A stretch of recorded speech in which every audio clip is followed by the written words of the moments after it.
बहुत समय पहले की बात है। एक छोटे से गांव में अर्जुन नाम का एक होशियार और बहादुर बच्चा रहता था। उसकी उम्र तो सिर्फ 10 साल की थी, लेकिन दिमाग बहुत तेज और दिल से बड़ा बहादुर था। एक दिन गांव में अफवाह फैल गई कि पास के पीपल के पेड़ के पास एक चुड़ैल आ गई है। लोग डर के मारे उस रास्ते से जाना छोड़ चुके थे। रात को मवेशी गायब होने लगे और बच्चों को डरावने सपने आने लगे। गांव के बड़े लोग भी डरने लगे, लेकिन अर्जुन ने ठान लिया कि वो इस रहस्य को सुलझाकर अपने गांव को चुड़ैल से बचाएगा। रात को जब सब सो गए, अर्जुन एक कटोरी में हल्दी पानी, एक नींबू और अपनी दादी की दी हुई रक्षा मंत्र वाली माला लेकर पीपल के पेड़ के पास पहुंचा। वहां हवा अजीब तरह से चल रही थी और अचानक एक डरावनी परछाई दिखाई दी। वह चुड़ैल थी। चुड़ैल ने अर्जुन को डराने की कोशिश की, लेकिन अर्जुन डरा नहीं। उसने चुड़ैल को लात मारी और जोर से बोला, जय शिव शंकर।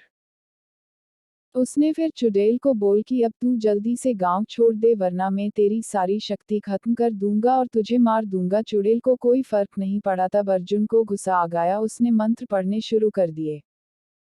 ओम नमः शिवाय, ओम नमः शिवाय, ओम नमः शिवाय। चुड़ैल को असर होना शुरू हो गया। वो धीरे धीरे पीछे जाने लगी और बोलने लगी कि मुझे माफ कर दो, मैं गांव छोड़ दूंगी। उसकी बात नहीं सुनी अर्जुन ने। वो मंत्रों का जाप करना नहीं रुका। चुड़ैल की सभी शक्ति धीरे धीरे खत्म हो गई और वो गायब हो गई।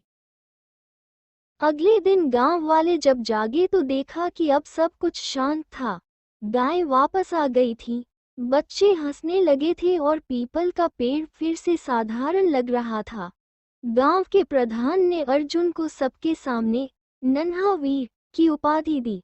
अब गांव में सब कुछ पहले जैसा हो गया और अर्जुन गांव का हीरो बन गया। सीख: अगर दिल में साहस हो और दिमाग से काम लिया जाए तो सबसे बड़ी मुसीबत को भी हराया जा सकता है।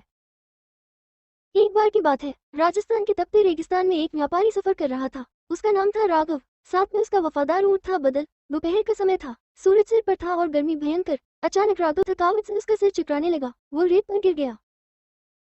राघव बेहोश हो गया। बादल ने देखा कि उसका मालिक अब हिल भी नहीं रहा। ऊंट ने इधर उधर देखा और फिर अपनी सूंघने की शक्ति से एक दूर के गांव की दिशा में चल पड़ा।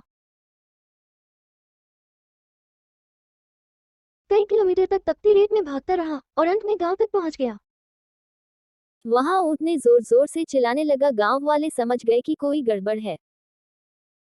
ऊंट उन्हें राघव के पास ले गया। गांव वाले पानी और दवाई लेकर पहुंचे और राघव को बचा लिया। जब राघव को होश आया, उसने रोते हुए बादल को गले लगाया। राघव बोला, तू सिर्फ ऊंट नहीं, मेरा सच्चा दोस्त और रखवाला है। सीख: जानवर भी समझदार होते हैं और सच्चे दिल से वफादार रहते हैं।